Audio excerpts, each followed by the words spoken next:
¿No es este el hijo del carpintero? ¿No se llama su madre María y sus hermanos Jacobo, José, Simón y Judas? Mateo capítulo 13, versículo 55. La Biblia nombra a 4 hermanos de Jesús. ¿Es esta la prueba definitiva de que la Virgen María tuvo más hijos?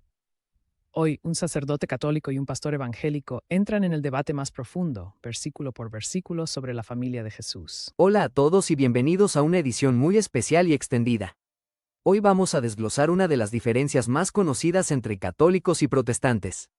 Con nosotros, el padre Daniel y nuestro invitado, el pastor David. Caballeros, gracias por estar aquí para este diálogo profundo. Un gusto estar aquí para buscar la verdad juntos. Gracias. Que la palabra de Dios sea nuestra única luz. Y con esa palabra empezamos. Pastor David, quiero pedirle que nos presente el caso protestante completo. ¿Cuáles son las evidencias bíblicas que lo llevan a usted y a millones de cristianos a creer firmemente que María tuvo más hijos después de Jesús? El caso es abrumador y se basa en la lectura clara y honesta de la Escritura, sin necesidad de tradiciones complicadas. Hay 3 pilares textuales. Primero, el uso explícito de la palabra hermanos. Como ya ha citado, Mateo 13 y Marcos 6 nos dan los nombres de 4 hermanos. La palabra es adelfo. En el 99% de sus usos, significa hermano de sangre. Asumir que aquí significa primo es forzar el texto para que se ajuste a una doctrina posterior.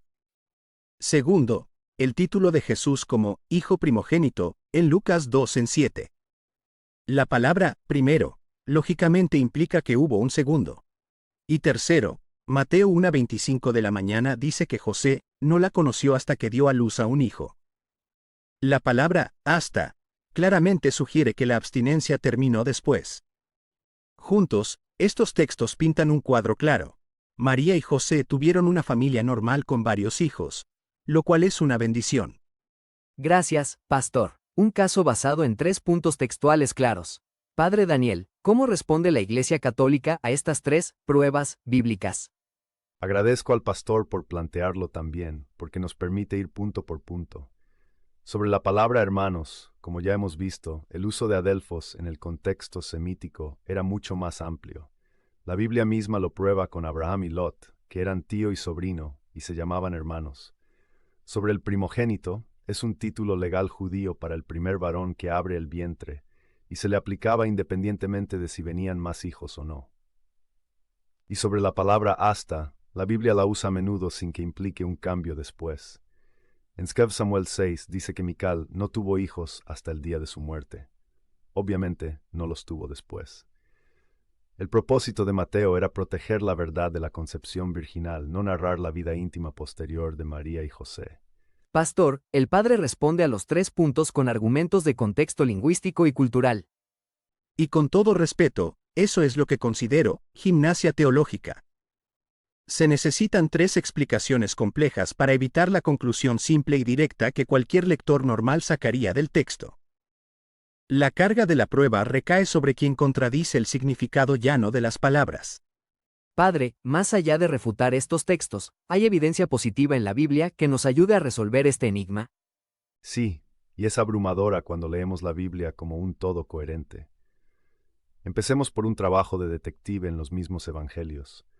En Mateo 27, al pie de la cruz, se nos dice que estaba María Magdalena y María la madre de Jacobo y de José. Un momento. El texto nos presenta a la madre de 2 de los hermanos de Jesús, y es otra mujer llamada María. El Evangelio de Juan nos dice que esta otra María era la mujer de Cleofás, la tía de Jesús. Por lo tanto, la propia Biblia nos está diciendo que Jacobo y José eran los primos de Jesús. Eso es asumir que las diferentes Marías en los diferentes evangelios son las mismas personas, lo cual es una especulación para crear una genealogía que encaje en su doctrina. Es leer los evangelios en armonía, pastor, pero vayamos más profundo. Vayamos al Antiguo Testamento. La Iglesia siempre ha leído la Biblia a través de la tipología, viendo cómo personajes y eventos del Antiguo Testamento prefiguran a los del Nuevo. Y María está prefigurada de maneras asombrosas. Como por ejemplo, Pensemos en el Arca de la Alianza. Era el objeto más sagrado de Israel, hecha de materiales puros e incorruptibles, porque iba a contener la presencia de Dios, las tablas de la ley, la palabra de Dios en piedra, el maná el pan del cielo, y la vara de Aarón, símbolo del sacerdocio. Ahora pensemos en María. Ella es la nueva arca de la alianza. No contuvo la palabra de Dios en piedra, sino a la palabra de Dios hecha carne. No contuvo el pan del cielo, sino al pan de vida bajado del cielo. No contuvo el símbolo del sacerdocio, sino al sumo y eterno sacerdote. Si el arca antigua tenía que ser tan pura y perfecta, cuánto más pura y perfecta no tendría que ser el arca humana que iba a llevar a Dios mismo en su vientre. Esta es la raíz teológica de la pureza y consagración total de María, incluida su virginidad. Es una conexión muy poderosa. Y hay más. Compara el viaje del arca en 2 Samuel 6 con el viaje de María en Lucas 1. David lleva el arca a la región montañosa de Judá. María viaja a la región montañosa de Judá para visitar a su prima Isabel. David danza con todas sus fuerzas ante el arca. Juan el Bautista salta de gozo en el vientre de Isabel ante la presencia de María, la nueva arca.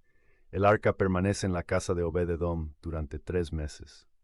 María permanece en la casa de Isabel durante 3 meses. San Lucas está usando un paralelismo deliberado y obvio para enseñarnos que María es la nueva arca de la alianza. Padre, eso es alegoría, no es exégesis.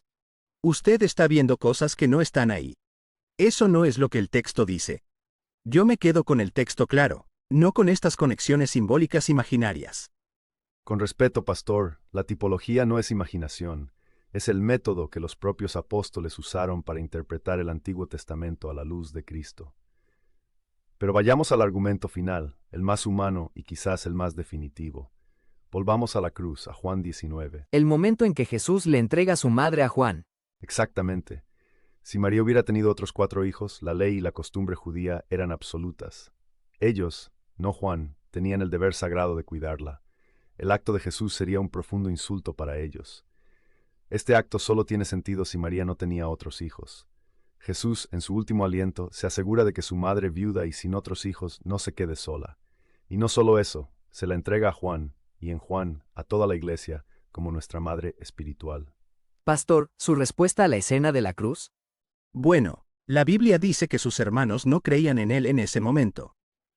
Quizás por eso se la entregó a un creyente como Juan.